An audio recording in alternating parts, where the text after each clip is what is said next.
Donc nous allons dire donc ces paroles, Bezat Hashem, Lilu Ishmat, Tzaddik, Agadol, Ron ben Moshe ben Aviva.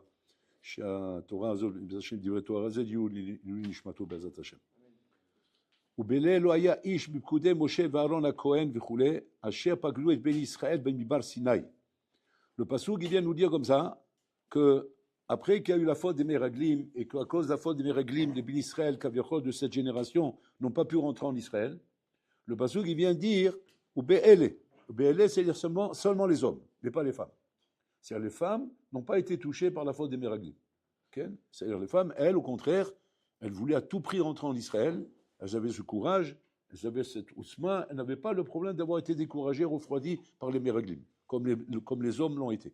Et par rapport à ça, le Passouk vient nous dire ici, le shvach qu'on donne aux femmes, de dire qu'on regarde, c'est magnifique, comment malgré tout le roi Sahara qu'il y a eu là-bas, la révolution, et que la peur et le terreur coulaient, les femmes n'ont pas bougé. Mais les hommes ont été affectés par ça. Et donc, à cause de ça, les hommes ne sont pas entrés en Israël. Maintenant, le Midrash, il veut comprendre d'où on voit dans la Torah le témoignage de cette ravivou des femmes pour Israël. Alors, on ne va pas dans la Torah, c'est marqué nulle part. Mis à part le sipour des 5 filles de Slofran. Claude Slofran, où là-bas, c'est le sipour qu'on nous ramène, qu'on voit ici combien elles ont demandé d'avoir une nachala vers Israël. Et pourquoi? Parce qu'il n'y a pas de garçon. Et quand il n'y a pas de garçon, les filles héritent. Donc elles ont demandé une nachala. Et ça, c'est le témoignage que le Midrash ramène pour dire, tirez, comment Israël chaviva be'ene nashim. Combien Israël chaviva aux yeux des femmes. Il nous ramène l'histoire de 5 femmes.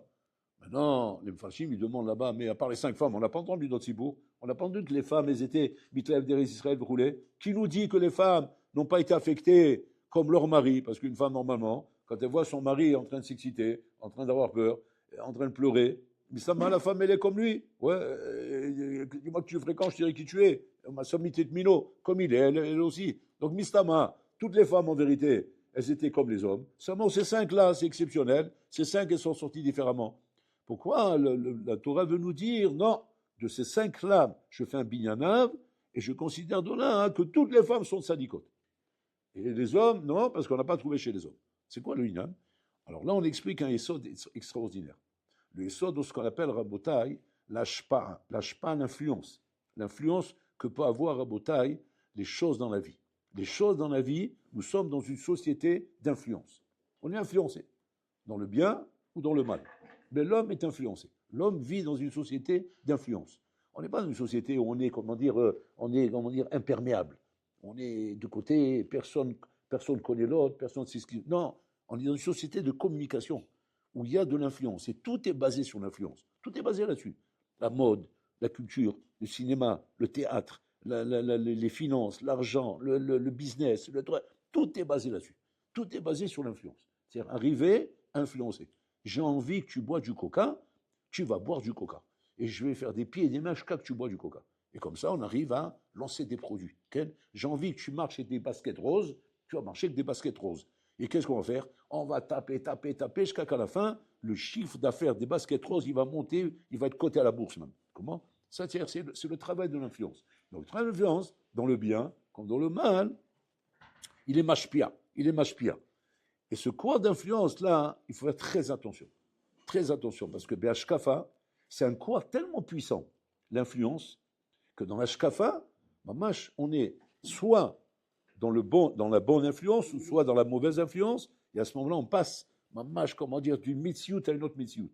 D'une mitziout à une autre. Ad Kedekar, la Gemara dans Brachot, elle dit là-bas, misé ish chaver le ish mashrit, c'est mish chaver le yorobam, etc. C'est celui qui kaviachol, il dit là-bas, c'est celui qui kaviachol chotef bracha. Il est allé shiba avec les bachurim, par exemple.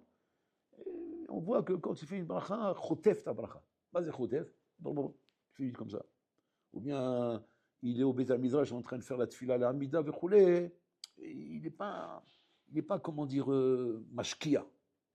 Il ne s'investit pas dans sa prière. Et on le voit, il fait partie des bonhommes, comme dire, qui ne s'investissent pas dans la prière. Il ne s'investit pas dans le limoud. Il ne s'investit pas dans sa avodat Hashem. Oh, ça va, il est tranquille, il se laisse aller comme ça. Il ne s'investit pas. Donc ça veut dire que quoi?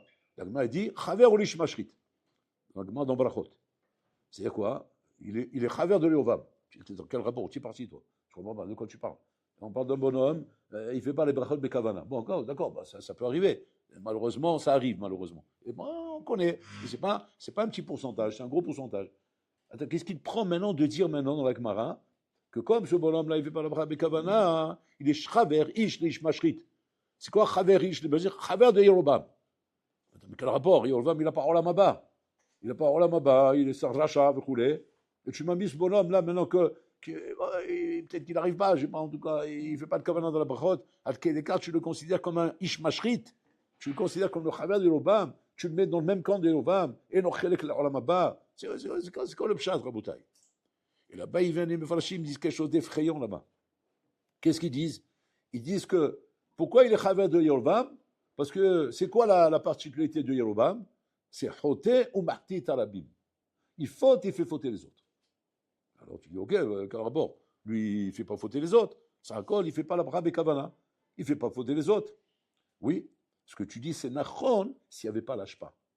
S'il n'y avait pas l'ashpa, l'influence, ouais, alors tu as raison. Un homme, il fait ce qu'il fait, mais ça reste chez lui. Ça ne va pas influencer les autres. Si Hachem, il avait mis comme ça, un couloir dans le monde comme ça, qu'un n'influence pas l'autre. Bon, mais ça va, tu fais ta vie. Tu as un problème, tu as un problème. Tu t'es fait un trou dans le crâne, c'est ton trou. Tu n'es pas en train de déranger l'autre d'à côté. Mais comme il y a l'influence dans le monde, ouais, ça change toutes les données complètement. Complètement, ça change toutes les données.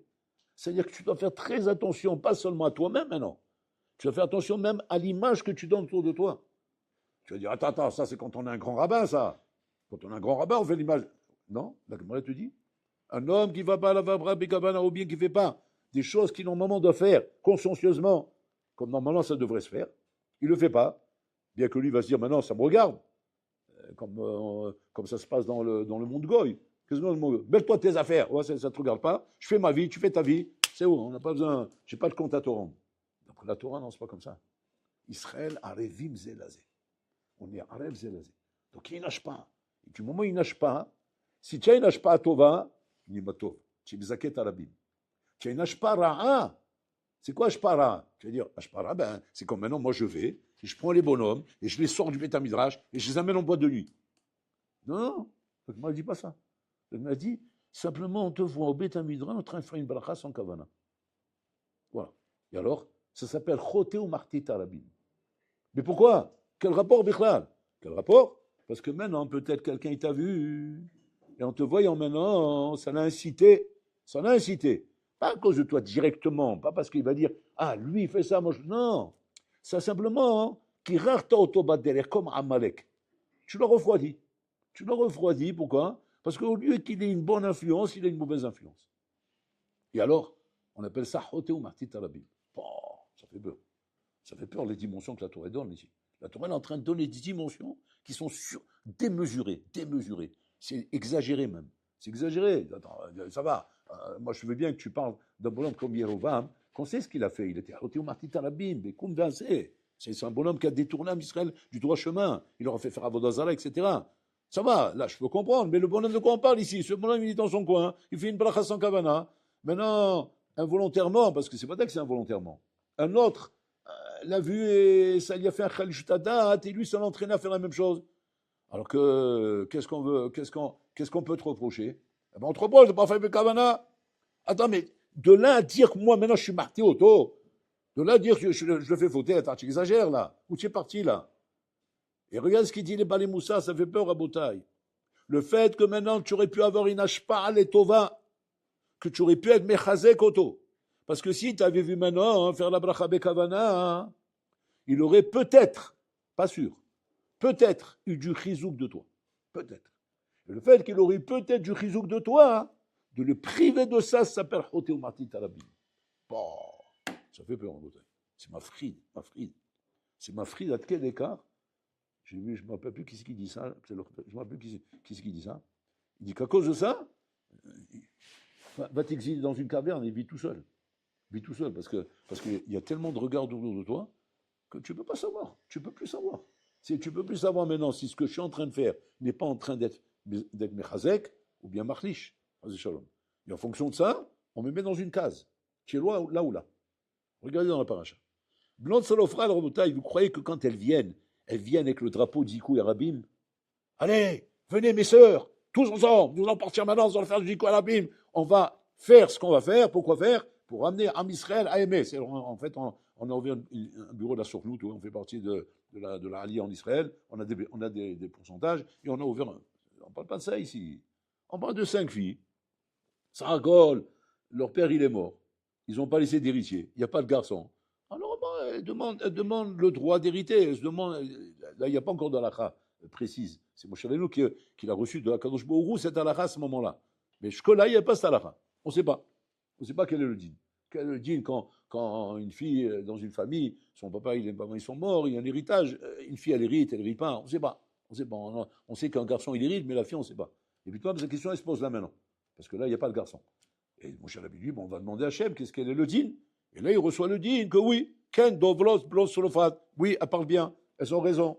Elles méritent une part, tu vas leur donner une part. Bon, elles, quand elles viennent faire ça, elles viennent Be'eser Hadat Gamour. Il n'y a même pas de Kavanat Trila Bichlal. Elles viennent Saragol demander. La Torah, Mamash nous ramène ça pour dire, regarde un peu, grâce à ce qu'elles ont fait, les Bnot Serofat, qu'elles sont venues Saragol demander quelque chose de personnel, même pas un truc, un rapport avec le rabbin, personnel. Et que les femmes, elles ont entendu ça, hein.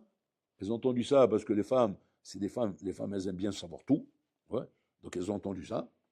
Et puis, comme ça s'est propagé comme un raz-de-marée, c'est comme le pétrole noir, un raz-de-marée, que quoi?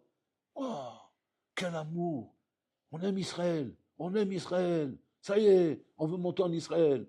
Je comprends, mais qu'est-ce qui vous arrive? D'où ça venait cette folie-là? Après que les hommes ils sont en train de s'exciter, t'arrêtes pas de répéter, de dire on ne monte pas sur cette terre, c'est une terre qui mange ses habitants, il ne faut pas s'approcher de là-bas, c'est des fous, vous roulez. Qu'est-ce qui a amené les femmes à ça? La Torah, elle explique, c'est les Bnot Serofat. Incroyable. C'est-à-dire que ça sera marqué à l'éternité, gravé à l'éternité, que par le srout des Bnot Serofat, les Bnot d'Israël à l'époque des Meraglim ne sont pas mortes dans le désert, elles sont rentrées en Eretz Israël. Alors que tous les hommes sont morts. Bah, quelle histoire! C'est un tchoum. Tu crois que les Bnot Serofat à ce moment-là pensent à ça? Elles ne pensent pas à ça. Si les Bnot Serofat savaient qu'on allait marquer ça dans la Torah pour elles, mais ils auraient acheté comment ça s'appelle, comment on appelle ça pour se faire entendre? C'est comment on appelle? Hein? Pas des trompettes, des haut-parleurs. Des haut-parleurs comme ça, où on entend jusqu'à l'autre bout de la ville, on m'entend.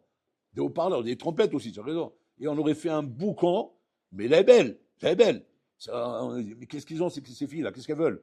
Eh ben, elles veulent se faire remarquer. Et pourquoi elles veulent se faire remarquer? Parce qu'elles savent, elles ont remarqué dans la Torah, que grâce à elles, les Bnot d'Israël, elles ont été. Mais elles ne sont pas là-bas. Elles font ce qu'elles font, Rabotai, Besseradat. Regardez. C'est-à-dire que toi, tu vas arriver après 120 ans. Ouais, regarde bien l'histoire.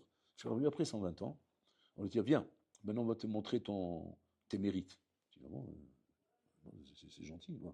On ne pense pas qu'à Me'avelot, il y a mes mérites aussi. Parce que Me'avelot, bon, l'Avelot, c'est un lahem. On parle que le bonhomme, il a fini le Guinam. Donc il est black comme un charbon. Vous voyez, il est comme ça, vous voyez, c'est un bout de charbon. C'est-à-dire, on ne voit même plus la forme. Mais là, il dit, maintenant on va te donner tes mérites. Il dit, c'est gentil. Il n'a plus de dents, il n'a plus rien. On l'a décomposé, c'est un squelette. Maintenant on va dire, maintenant on va te donner tes mérites. Alors bon, il est content, parce que je suis dans un peu d'espoir. C'est mérite. Maintenant on ne dit rien. Tu vois, c'était Shiva là. Il dit, ouais. C'était Shiva là. Il dit, ouais, je le connais. Tu dis combien d'élèves il y a là-bas? Il y a 5000 élèves. Ouais. Ben, c'est Taï Shiva. Comment ça, Shiva? Ouais, c'est Taï Shiva. Comment ça? Je ne connais pas cette Shiva, c'est pas moi. On dit dans Olam Haemet, non? C'est le monde du Sheker ici, c'est les mythos ici ou quoi? Il dit non, c'est Olam Haemet. C'est Taï Shiva. On va te montrer tout de suite. Et là, grand écran. Qu'est-ce qu'on te montre? On te montre comme ça, quand tu étais tout jeune, ouais, tu étais à l'école. Et le Rosh Yeshiva de ces Shiva, c'était un bonhomme qui était avec toi à l'école. Il était avec toi à l'école. Et puis on te rafraîchit la mémoire. C'est pas possible. C'est lui. Oh, je l'ai complètement perdu de vue, lui. Il vit. Oh, incroyable. Il regarde le film, lui, il comprend pas ce qu'il va y arriver là bientôt. Il comprend pas ce qu'il va y arriver, mais pour l'instant, il est en train de découvrir. Il tombe à la renverse. C'est pas possible. Mais je me rappelle, c'est Doudou. C'est Doudou le cow-boy. Je me rappelle. Je montais sur lui comme si, je sais pas, à la récré, on courait ensemble comme ça, on passait notre temps à ça, l'ahmar, comme ahmar. Voilà, allez, je mettais des coups dans les fesses comme ça, il avançait, m'skin comme ça. Je me rappelle de lui, c'est tout le cow-boy. Et alors, c'est au Jima, 5000 élèves, une Torah ambulante, 5000 élèves, et le collège là-bas, 2000 avrichim, le meilleur collège du monde, la meilleure yeshiva du monde. Qu'est-ce que la vie nous fait des surprises. C'était Doudou le cow-boy. Et moi, je me suis loupé, moi. Moi, je suis Malhem, qu'est-ce que j'ai fait de ma vie à côté de lui. Mais ton compte, j'étais à côté de lui, mais j'aurais pu. C'était mon cheval, j'aurais pu quand même être quelque chose, au moins une écurie, au moins quelque chose. Je sais pas, moi, un minimum quand même. Mais pas une écurie, je n'ai même pas monté une écurie. Il a fait Shiva. Attends, il y a un problème là. Il voit le film, là, pour l'instant, il est en train de voir le film, il est en train de s'exciter tout seul. Il s'agit tout seul là, en train de voir le film. Et on lui montre le film, doucement. Et puis, Tom, on lui montre là-bas comment ce doudou-là, à un moment donné, où il croyait sincèrement qu'il ne peut plus rien arriver à quoi que ce soit dans la vie. Il était à 2 doigts de se décourager et de passer de l'autre côté. Et là, à ce moment-là, lui, là, celui-là qui est là, il l'a attrapé, il a dit, tu plaisantes ou quoi? Mais tu as un potentiel de folie, toi. Jamais de la vie. Baisse pas les bras, mon copain. Doudou, ne baisse pas les bras. Tu n'es pas qu'un cheval. Tu n'es pas qu'un cow-boy. Tu es le meilleur. Il dit, arrête de te moquer de moi. J'en ai marre. Je vais me suicider. On n'arrête pas de se moquer de moi dans cette école. Je te dis, tu es le meilleur. Et depuis ce jour-là, il n'arrête pas comme ça. Il s'est pris avec lui comme ça. Tu es le meilleur. Chacun à la fin, il a commencé à y croire. Il est devenu le meilleur. Et les athlètes, jusqu'à qu'ils se sont séparés. Le route s'est séparé. Et ce bonhomme, il a pris une route, l'étoile filante. Superman. Bon, l'autre, il est encore dans, je sais pas, dans la bouche là-bas en train de chercher des chevaux pour continuer son film, quoi. Ils ont son film. Mais l'autre, jusqu'à qu'il est devenu Rosh Yeshiva. 5000 élèves, les meilleurs élèves du monde. 2000 avrichim, les meilleurs avrichim du monde. Avec les enfants de Savrichim, Talmud Torah, les meilleurs Talmud Torah du monde. Et comme ça, perpète. Ces actions à la bourse, ça ne s'arrête pas. Et on tombe dessus. Et là-bas, quand il. Donc voilà, maintenant on va te donner ton rang là-bas pour ta yeshiva. Ma yeshiva? Attends, mais quel rapport ma yeshiva? Sans toi, il ne serait pas arrivé là. Bon, regardez l'influence à votre. Regardez l'influence où elle amène un Ben Adam, on ne se rend pas compte. C'est Hachem, il est prêt à punir quelqu'un à Rabotaï pour une avéra qu'il a fait. Kalva Homer, qu'il est prêt à lui donner une récompense pour le bien qu'il a fait. Tosot, il dit, c'est pire Hameshmot. Comme ça, Tosot dit. 500 fois plus. Si Hachem punit pour un mal, 500 fois plus, il te récompense pour un bien. 500 fois plus, il te récompense pour un bien. C'est-à-dire, si Hachem et Nachilami te cherchent les poux pour le mal, il te cherche les poux pour le bien. Mais à 500 fois plus. Et quand ton mérite, il va arriver, là, tu vas dire, mais attends, je t'en prie, je peux retourner, j'en ai plein des cow-boys comme ça. Moi, je vais refaire le monde. Laissez-moi retourner 2 secondes. Trop tard, c'est fini. Alors imagine-toi maintenant qu'au lieu d'avoir été ce bonhomme, tu ne l'as pas aidé, mais tu l'as descendu. Quand lui, il est venu te voir maintenant, le même film. Ouais, je suis un vaurien, je ne peux rien faire dans ma vie, c'est fini. Et que ce bonhomme, à ce moment-là, il te dit, mais tu ne le savais pas, ça, que tu vaux rien. Mais depuis longtemps, je t'ai fait comprendre. Tiens un cheval, c'est tout. Voilà, tiens un cow-boy. Avec toi, allez, commence à courir. Et lui, le skin, il court, le pauvre avec l'autre sur ses épaules. Il pleure parce qu'il voit qu'il vaut rien. Et lui, il lui confirme qu'il vaut rien. Et après, il vaut rien vraiment pour de bon, il vaut rien. Et ce bonhomme-là, à cause de toi, il n'a pas fait la yeshiva. Et là, Habibi, là, on va t'éclater. C'est dans le bien comme dans le mal, Rabotai. Regardez la shpa, c'est Atsoum. Le Hafez Chaim, il dit, vous savez d'où vient qu'aujourd'hui tu trouves des chilonim qui respectent Yom Kippour? Des chilonim, mais je parle pas des chilonim genre gentils, parce que les gentils chilonim, il y a les diables, c'est vraiment chiloni. Des bonhommes qui n'ont rien à faire. Mais ceux-là, des fois, tu les vois Yom Kippour. Yom Kippour, ils viennent. Puis des fois, tu te dis, mais je comprends pas, mais qu'est-ce qu'il a poussé à venir à celui-là? Je comprends pas, il fait rien, il respecte rien. Qu'est-ce qu'il a poussé à venir le jour de Kippour? Et quand tu vas te poser la question, tu vas dire, mais pourquoi? Ils ne savaient pas la réponse qu'ils ont, le Israël. Il dit parce que nous, les religions, on a fait un sec de Yom Kippour. Étant donné qu'on a donné une grande dimension à Yom Kippour, alors automatiquement, les retombées sont quoi? Que même au plus bas de l'échelle, okay, ils ont peur de Yom Kippour. Shabbat moins, parce qu'on n'a pas fait un sec de Shabbat comme Yom Kippour. Ça fait peur. C'est-à-dire, on a une responsabilité, c'est pas de la rigolade. Le Chazonish, une fois, il était faible, très malade. Ils ont emmené un spécialiste, parce qu'ils ont vu que c'est bizarre, il faisait peur. Le spécialiste est venu, il a commencé à l'ausculter, prise de sang, la totale, il a fait la totale. On dit, bon, diagnostic, c'est très simple. Vous avez besoin de vous reposer. Si vous ne reposez pas maintenant, je ne vous donne pas un mois, comme il a dit. Un mois. Maintenant, le docteur, il dit, je ne suis pas un Talmid Chacham, mais je connais un petit peu. Vous savez que c'est marqué dans la Torah, il dit au Chazonish, il fait du moussard. Donc, écoutez-moi. Alors, le Chazonish, il rigole. Il dit, j'aimerais bien vous écouter. C'est impossible. Il dit, pourquoi c'est impossible? Il dit, parce qu'il y a un picour nefesh plus grand que le mien. Il dit, bon, c'est quoi le plus grand du jeu? Il dit, je vous explique. Si moi, le Chazonish, j'arrête 5 minutes avant mon étude, c'est-à-dire j'étudie 5 minutes de moi. À Bnei Brak, tout le monde va le savoir. À Pougnowich, ils vont s'arrêter 1 heure avant. Si moi j'ai arrêté 5 minutes avant, à Pougnowich, 1 heure avant, ils vont arrêter. Si à Pougnowich, ils vont arrêter 1 heure avant, à Bnei Brak, ils vont arrêter 2 heures avant. Si à Bnei Brak, ils vont arrêter 2 heures avant, en Israël, ils vont arrêter la demi-journée. Si en Israël, ils vont arrêter la demi-journée, à Paris, le juif va se mettre une goya.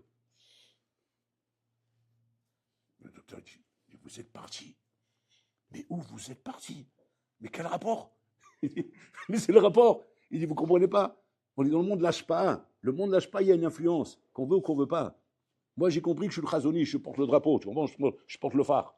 Si moi, je m'amuse avec le phare, eh bien, il y aura des conséquences quand on arrivera là-bas. Seulement, moi, j'ai la responsabilité de ça et je me rends compte de ma responsabilité. Mais il y a des bonhommes, ils ne font pas ces calculs-là. Ils ne font pas ces calculs. Ils regardent simplement, comment dire, ce qu'il a au bout de son nez. Et il ne va pas plus loin que ça. Et que très souvent, Balmenan Rabotai, nos ma'asim peuvent avoir des conséquences très, aussi bien dans le bien que dans le mal. En étant un bachour à l'Eshiva, tu ne peux pas savoir, mon ami, un mot là, ou une parole là, ou un exemple là, ou un effort que tu as pu faire, que Pitom tu as surpris. Tu as surpris par ton effort, parce qu'on ne s'attendait pas à ça de toi. Et que Pitom, grâce à ça, tu as fait un chizouk. Ou bien le contraire, tu t'es laissé aller. Et à cause de ça, tu as fait une khalichout. Combien on est à Khalir Boutaï, combien on est responsable de nos actes, et combien on doit faire très attention, vraiment, à kol psia ou psia, sur chaque pas qu'on fait, Raboutaï, où elle amène. Donc la Gemara dans Barachot, elle n'hésite pas à dire, Haver ou li ish mushrat. Tu es le Haver de Yorobam. Mais quel rapport, comme on a dit? Parce qu'il est choté au martit talabim. Toi aussi. Simplement, c'est des dimensions différentes. Lui, c'est des grosses dimensions. Toi, c'est des petites dimensions. Mais l'impact, il est le même. Parce que s'il est marassé, ouais, à cause de toi, un bonhomme s'est loupé dans la vie, c'est à cause de toi. Maintenant, tu vas dire, ouais, mais lui, Yorobam, il a fait Avodazara. Mazem Chané, qu'est-ce que tu as fait? Mazem Chané, c'est Avodazara ou bien c'est un carré de sucre? Mazem Chané. Le résultat, il est le même. Que quoi? Là, il a fallu ça, il a fait, mais le tzada chez Bahem, c'est quoi? C'est que le bonhomme, à la fin, il s'est cassé la figure. Et c'est ça qu'il faut voir à Botaï. Et ça, à Botaï, c'est une atsuma qu'on doit voir à Botaï dans le monde, parce qu'on vit dans le monde, dans une société d'ashpa'a, d'influence, où on influence autour de nous. On doit vraiment faire très attention à notre comportement, surtout quand on est dans Ben Azmanim, on va se retrouver dans des synagogues à Paris, etc. Ouais, synagogues à Paris, etc. Et moi, combien de fois j'ai surpris, moi, des balais bâtiments, en Botaï qui regardent des fois des bachourim qui viennent des yeshivot. J'ai surpris ça, moi. Et j'entendais comme ça. Il dit, regarde, il parlait de 2 bachourim là-bas, que pendant toute la prière, ils n'arrêtaient pas de parler. Ils parlaient, ils rigolaient. Et il y avait 2 balais bâtiments, des anciens, tu vois, les anciens, ils sont là, comme ça, les anciens comme ça. Et on lui a dit, c'est pas honteux. Ils vont aller Shiva, ils vont aller parler pendant toute la prière. Nous, on ne veut pas aller Shiva, on ne parle pas. Bon, mais il parlait maintenant, mais c'est pas grave, mais on a dit, on ne parle pas. Non, ça, c'est moutard de parler, parce que l'on critique. Mais sinon, on ne parle pas. C'est grave en Bretagne. Parce que le bon, il te dit, il met le doigt. Voilà. Qu'est-ce qu'il a avec ça? Il a disqualifié la Yeshiva. C'est complètement disqualifié. C'est pour lui, genre, ça ne sert à rien d'aller Yeshiva, parce que voilà, bon, maintenant, tu vas dire, c'est des imbéciles, parce que, voilà, la Yeshiva, c'est ça, c'est pas parler à la synagogue, parce qu'il n'y a rien d'autre. La Yeshiva, c'est ce qu'on t'apprend. Si on t'apprend pas la Yeshiva, tu as tout appris. Sinon, tu n'as rien appris. En attendant, même si ça paraît débile, en attendant, c'est mashpia. C'est une ashpa, c'est une influence que tu veux pas. Et cette influence, elle est là. Combien il faut faire attention quand on va se réaliser.